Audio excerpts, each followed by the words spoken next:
लेकिन याद रखिए इतना मारा जाएगा वो झारखंडी बाबा और तुम भी, पूछा नहीं जाएगा किसी को, इसलिए कि अल्लाह के रसूल सल्लल्लाहु अलैहि वसल्लम का मिंबर है और मिंबर रसूल से काल अल्लाह काल रसूल की बात होनी चाहिए, कॉमेडी नहीं होना चाहिए। अपनी बात को मैं खत्म करने जा रहा हूं, लेकिन मैं चाहता हूं एक दो बात और सुनेंगे आप, सुनेंगे ना? वक्त नहीं है, बहुत लंबा प्रोग्राम चलना है और फिर इंशाल्लाह कभी जब मौका मिलेगा तो आप लोगों के सामने गुफ्तगू होगी। अभी तो तकरीर मेरी शुरू भी नहीं हुई ठीक से और खत्म करने जा रहा हूँ। बस कह रहा हूँ इतना कि एजुकेशन बहुत जरूरी है। आज पूरी दुनिया के अंदर, पूरे हिंदुस्तान में कौम के बच्चे और कौम की बेटियां मुर्तद हो रही हैं। जानते किसे कहते हैं? बोलिए, मुर्तद पता है किसे कहते हैं? इस्लाम छोड़कर भाग रहे हैं। आज कभी झारखंड में, कभी बिहार में, कभी बंगाल में, कभी यूपी में, कभी इलाहाबाद में, कभी फैजाबाद में, कभी उत्तर प्रदेश के किसी और शहर में, जिधर देखो उधर तवज्जो चाहता हूं, लड़कियां गैर मुस्लिमों के साथ भाग रही हैं। अब आप पूछिए कि इसकी क्या वजह है, क्या रीजन है इसका, क्यों लड़कियां भाग रही गैरों के साथ? तो जवाब इसका ये है कि घर के अंदर से इस्लामी कल्चर निकल गया, इस्लामी माहौल निकल गया, कुरानी माहौल निकल गया, दीनी माहौल निकल गया, दीनदारी नहीं रही। इस वजह से आज हमारी कौम की बेटियां तबाह बर्बाद हो रही हैं। आप जरा देखिए, कॉलेज उनके हैं, यूनिवर्सिटी उनकी है, कॉन्वेंट उनके हैं, स्कूल उनके हैं, सब्जेक्ट उनका है, सिलेबस उनका है, बातें उनकी है, सब कुछ उनका पढ़ाया जा रहा है। हमारी कौम की बेटियां, हमारी कौम के बेटे जाकर दूसरों की तालीम, दूसरों का माहौल, दूसरों का कल्चर अपना रहे हैं, जिसका नतीजा ये हो रहा है कि उन्हें इस्लाम से नफरत होती जा रही है, इस्लाम के ताल्लुक से उनके दिलो दिमाग में जहर घोला जा रहा है, और जिसकी बुनियाद पर आज की बेटियां और आज के बच्चों को भरगलाया जा रहा है। आज देखिए, अभी बनारस की सरजमीन पर 151 लोगों ने इस्लाम छोड़ दिया और वो लोग ऑन टीवी आकर कहते हैं कि हम इस्लाम छोड़ रहे हैं, हम हिंदू होने जा रहे हैं। आप बताइए ये क्यों हुआ ऐसा? इसलिए हुआ कि उलमा से दूरी इख्तियार की गई, इसलिए हुआ ऐसा कि घर के अंदर दीनी माहौल नहीं रहा। आज हमारे घर की बेटियां सैयदा खातून जन्नत का किरदार करने के बजाय टिकटॉक पर रील बना रही है, इंस्टाग्राम पर रील बना रही है, फेसबुक पर रील बना रही है, वायरल होने की कोशिश में लगी हुई है। कैसे मुझे व्यू मिल जाए, कैसे मुझे लाइक मिल जाए, कैसे मुझे कमेंट मिल जाए। और हमारे घर का नौजवान भाई, हमारे घर का नौजवान बेटा, हमारे घर का बाप ये काम कर रहा है, उसे एंड्रॉइड मोबाइल ला करके दे रहा है, बनाओ रील, कोई दिक्कत नहीं है, रील पर रील बनाया जा रहा है। लेकिन याद रखिए, जिन लोगों ने घर की बहू बेटियों को बेपर्दा किया है, खुदा की इज्जत की कसम, कयामत के दिन उनका कीबान पकड़ा जाएगा और उन्हें फरिश्ते जहन्नम की तरफ घसीटते हुए लेकर जाएंगे। पूछा जाएगा इनको क्यों लेकर जाया जा रहा है? तो जवाब होगा कि इन्होंने अपने घर की बेटियों को, अपनी बहुओं को, अपनी औरतों को बेपर्दा कर दिया था। दुनिया वाले इन्हें बेपर्दा देख रहे थे, उल्टी सीधी रील बनाकर देख रहे थे, इंस्टाग्राम पर रीलें चल रही थी। ये कौम मुस्लिम की बेटियां थी, इनका यह हाल हो रहा था। जिम्मेदार कौन है? बाप है। जिम्मेदार कौन है? भाई है। जिम्मेदार कौन है? बहन है। जिम्मेदार कौन है? माँ है।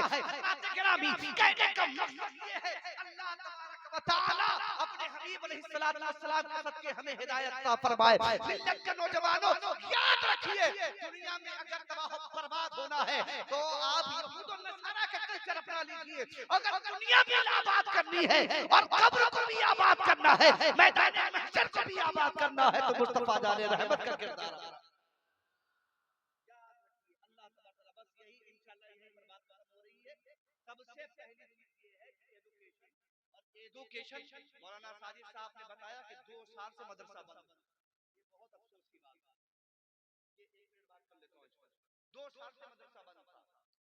गलती कोई करे मदरसा बंद हो जाए, ये अच्छी बात नहीं है। जिस इलाके में अल्लाह और उसके रसूल का कलाम पढ़ा जाता है, चारों तरफ से अल्लाह की रहमतें उस इलाके को घेर कर रखती हैं। सुभान अल्लाह, जोर से बोलिए।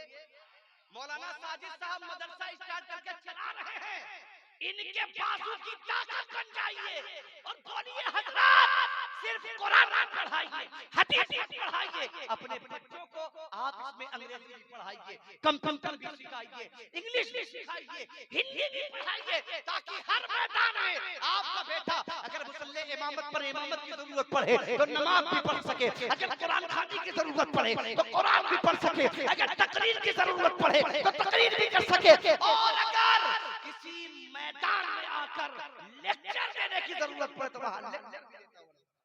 अपने बच्चे को आईएएस, पीसीएस और यूपीएससी का एग्जाम भी दिलवाइए, अपने बच्चों को हर मैदान में उतारिए, आलिम हाफिज के साथ साथ दुनियावी तालीम भी दीजिए, उन्हें एडवोकेट भी बनाइए, इंजीनियर भी बनाइए, प्रोफेसर भी बनाइए।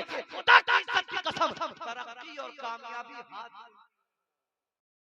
दोनों जहान में तरक्की मिलेगी, लेकिन उसके लिए शर्त ये है, education is very very important, तालीम बहुत जरूरी है, इसे हासिल कीजिए और तालीम के साथ साथ अपने आप को जोड़े रखिए। इंशाअल्लाह बोलिए, हम इंशाअल्लाह अपने मदरसे का ख्याल रखेंगे, जोर से बोलिए आप, इंशाअल्लाह, इंशाअल्लाह मदरसे का ख्याल रखेंगे ना, बोलिए ख्याल रखेंगे जोर से, इंशाअल्लाह, और मदरसे की तमाम जरूरतों को पूरा करेंगे इंशाअल्लाह ताला। आधी रोटी खाएंगे मगर अपने बच्चों को, जोर से बोलिए ना भाई, आधी रोटी खाएंगे मगर अपने बच्चों को पढ़ाएंगे।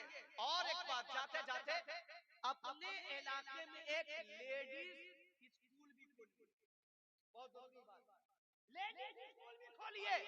वजह यह है कि आपकी घर की बेटी किसी दूसरे के स्कूल में न जाए, किसी यहूदी कल्चर वाले स्कूल में न जाए, किसी ईसाई स्कूल में न जाए, किसी गैर स्कूल में न जाए। आपके घर की बेटी अगर पढ़े तो सैयदा खदीजतुल कुबरा कॉन्वेंट में पढ़े, अगर आपकी बेटी पढ़े तो फातिमातुस ज़हरा स्कूल में पढ़े, अगर आपकी बेटी पढ़े तो फातिमा ज़हरा कॉलेज में पढ़े। जब आपकी बेटी ऐसे कॉलेज में पढ़ेगी, पढ़ाने वाली टीचर लेडीज हो, मैनेजमेंट संभालने वाली लेडीज हो, सारा निजाम देखने वाली लेडीज हो, सारा सिलेबस चलाने वाली लेडीज हो, सारे सब्जेक्ट पर नजर रखने वाली लेडीज हो, जब आपकी बेटी की परवरिश जब ऐसे स्कूल में, दीनी माहौल में, दुनियावी तालीम के साथ की जाएगी, खुदा की इज्जत की कसम, फिर आपकी बेटी का मुकद्दर संवरता हुआ नजर आएगा। जिस मैदान में आपकी बेटी पहुंचेगी उस मैदान में आपका नाम रोशन होता हुआ नजर आएगा, दीन भी बचा रहेगा, ईमान भी बचा रहेगा, इज्जत भी बची रहेगी, दौलत भी आती रहेगी। अल्लाह तबारक व तआला हम सबों को खूब खूब अमली खैर करने की तौफीक अता फरमाए। जोर से बोलिए आमीन, जोर से बोलिए आमीन। अभी मैंने तकरीर ठीक से शुरू ही नहीं की थी, खत्म हो गई, लेकिन मैं जाते जाते चाहता हूँ कि आप हजरात में से 3 लोग मुझे कुछ दे दें। कुछ देना चाहते हैं आप लोग? बोलिए, नहीं देना चाहते ना? कौन देता है आज के जमाने में? किसी को कोई कुछ नहीं देता, लेकिन मैं चाहता हूँ कि आपको यहीं पर बैठे बैठे जन्नत का कुछ हिस्सा मिल जाए। कौन नहीं चाहता जन्नत मिल जाए? बोलिए, है कि नहीं? बोलिए। हुजूर नबी अकरम सल्लल्लाहु अलैहि वसल्लम इरशाद फरमाते हैं कि जो शख्स मेरी एक सुन्नत को जिंदा करता है, अल्लाह तबारक व तआला उसे 100 शहीदों के बराबर इनाम अता फरमाता है, सवाब अता फरमाता है। जोर से बोलिए सुभान अल्लाह, जोर से बोलिए सुभान अल्लाह। तो मैं चाहता हूँ कि कोई एक बंदा खड़ा हो जाए और वो कह दे कि मैं हुजूर सल्लल्लाहु अलैहि वसल्लम से बहुत मोहब्बत करता हूँ, हुजूर के नाम पे दाढ़ी रख लूंगा इंशाअल्लाह। कोई एक बंदा खड़ा हो जाए, एक बंदा नहीं है, चाचा के पास तो है ये दाढ़ी, कोई एक बंदा।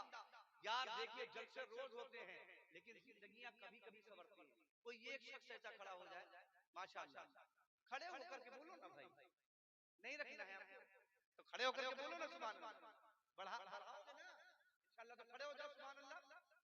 एक शख्स ऐसा खड़ा हो जाए, एक शख्स, सुभान अल्लाह, ये एक शख्स खड़ा हो गया मेरा भाई, जरा सा नारा लगाइए, नारे तकबीर, नारे रिसालत, नारे रिसालत। बहुत सारे लोग खड़े रहिए, बहुत सारे लोग इस डर से नहीं खड़े होते हैं कि हमारी शादी नहीं होगी, दाढ़ी रख लेंगे, है ना? दाढ़ी वाले से लोग शादी नहीं करते, ऐसा नहीं है भाई। अगर दुनिया में खूबसूरत बन के रहना है तो चेहरे पे दाढ़ी सजा लो। और जो औरत है कि हम दाढ़ी वाले से शादी न करेंगे तो मुझसे जवाब दो कि हम रसूलुल्लाह की जो सुन्नत को नापसंद करें, हम उससे शादी नहीं करेंगे। ये माहौल बना, इंशाअल्लाह तबारक व तआला तुम्हारा माहौल बदलेगा, तुम्हारा कल्चर बदलेगा, तुम्हारी दुनिया भी बदलेगी, तुम्हारी आखिरत भी बदलेगी। अल्लाह तबारक व तआला अपने हबीब अलैहिस्सलाम के सदक़े में हम सबों को दीन की खिदमत करने की तौफीक और रफ़ीक अता फरमाए। ये किस्सा लतीफ़ अभी नातमाम है, जो कुछ बयां हुआ है वो आगाज़ बाब था। अस्तग़फिरुल्लाह रब्बी मिन कुल्लि ज़ंबि व अतूबु इलैह। अस्सलामु अलैकुम व रहमतुल्लाहि। बिना फख्र से चौड़ा हो जाएगा, बाप कहेगा मेरा बेटा है, और जब वो बेटा कमा कर शहर से अपने गांव में आएगा, दुनिया उसे सलाम करेगी, इसके पास दौलत आई। अब आप सवाल करेंगे दौलत आई किस बुनियाद पर, ये दौलत मिली किस बुनियाद पर? जवाब यही है कि एजुकेशन की बुनियाद पर। इंसान की तरक्की सिर्फ और सिर्फ एजुकेशन में है। याद रखिए, सुबह कमाने गए, शाम को आए और फिर खाया पिया सो गए और इसी तरीके से जिंदगी गुजरती रहेगी, कुछ रिजल्ट नहीं मिलने वाला है। अगर दुनिया में इनकलाब चाहते हो, अगर जिंदगी में इनकलाब चाहते हो, अगर नस्ल में इनकलाब चाहते हो, तो तुम्हें अपने हाथों के मोबाइल को साइड में रखना पड़ेगा। अपने हाथ के मोबाइल को हाथ से हटाकर अपने हाथ में बुक लेना पड़ेगा, किताब लेना पड़ेगा, कलामुल्लाह को लेना पड़ेगा। और जिस दिन से तुम्हारा ये मिशन बन गया, जिएंगे तो किताब पढ़ेंगे, मरेंगे तो किताबें मेरे पास रहेंगी। एजुकेशन से इतनी मोहब्बत हो जाएगी, खुदा की इज्जत की कसम, कि अल्लाह तबारक व तआला तुम्हें तुम्हारी मेहनत का सिला अता फरमा देगा। आप सोच रहे होंगे मौलाना साहब फ्री की बातें बता रहे हैं और फर्जी बातें बता रहे हैं। एजुकेशन से कहां कोई कामयाब हुआ, तालीम से कहां कोई कामयाब हुआ। हजरात गिरामी, आज हम आला हजरत का नाम ले रहे हैं, तो आला हजरत किसी प्रधान का नाम नहीं है। आला हजरत का नाम लेते हैं तो आला हजरत किसी दुनियादार का नाम नहीं है। आला हजरत का हम नाम लेते हैं तो आला हजरत किसी जाहिल का नाम नहीं है। आला हजरत एक बहुत हाई क्वालिफाई इंसान का नाम है। खुदा की इज्जत की कसम, जब तफसीर पर कलम उठाते हैं तो जवाब नहीं होता है, जब फिक़ह पर कलम उठाते हैं तो जवाब नहीं होता है। इल्म का जिस टॉपिक पर आप कलम उठाते हैं दरिया बहाते चले जाते हैं। और इसी दुनिया के अंदर जब साइंस चैलेंज करता है, जब एजुकेशन टेक्नोलॉजी दुनिया की एजुकेशन चैलेंज करती है, जब ये कायनात के अंदर पढ़े लिखे प्रोफेसर लोग चैलेंज करते हैं, जब दुनियादार लोग चैलेंज करते हैं, एजुकेशन के मैदान में चैलेंज करते हैं, ये अहमद रज़ा सिर्फ कुरान पढ़ने से काम नहीं चलेगा, सिर्फ हदीस पढ़ने से काम नहीं चलेगा। अगर तुम्हारे पास एजुकेशन है, अगर तुम्हारे पास तालीम है, अगर तुम्हारे पास इल्म है, तो आओ दुनियावी इल्म से भी हमारा मुकाबला करके दिखाओ। अल्लाहू अकबर कबीरा। तो ऐसे माहौल में बरेली के ताजदार ने बरेली से कलम उठाया है, साइंस का मुंह तोड़ जवाब दिया है, टेक्नोलॉजी का मुंह तोड़ जवाब दिया है, आज की दौरे जदीद की तालीमात का मुंह तोड़ जवाब दिया है। बड़ी बड़ी यूनिवर्सिटियों में आला हजरत पर पीएचडी की जा रही है, आला हजरत पर रिसर्च किया जा रहा है। यार कैसा इंसान है, एक ही वक्त में मुहद्दिस भी है, एक ही वक्त में मुजद्दिद भी है, एक ही वक्त में मुफस्सिर भी है, एक ही वक्त में शायर भी है, एक ही वक्त में बहुत बड़ा इंग्लिश भी है, एक ही वक्त में अरबी भी है, एक ही वक्त में स्पीकिंग इंग्लिश में भी जवाब नहीं है, और एक ही वक्त में ये बहुत बड़ा साइंटिस्ट भी है। बड़े बड़े साइंटिस्ट जिसके आगे कितना देर देते हैं उसी का नाम है मोहम्मद रज़ा खान।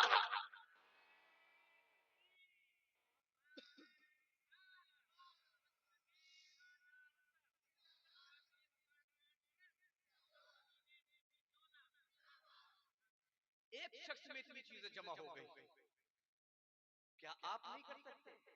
बोलिए, क्या आपका बच्चा नहीं कर सकता? मैं कौन हूं? मेरा नाम क्या है? कहां से आया हूं?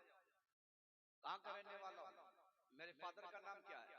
मेरी मदर का नाम क्या है? आपको पता है? बोलिए, पता है? आपने मौलाना साजिद साहब सिल्ला से अपनी मोहब्बत का इजहार किया, जलसा रखा। हजरत मौलाना साहब को बुलाना है, किसको बुलाना है? तो कुछ लोगों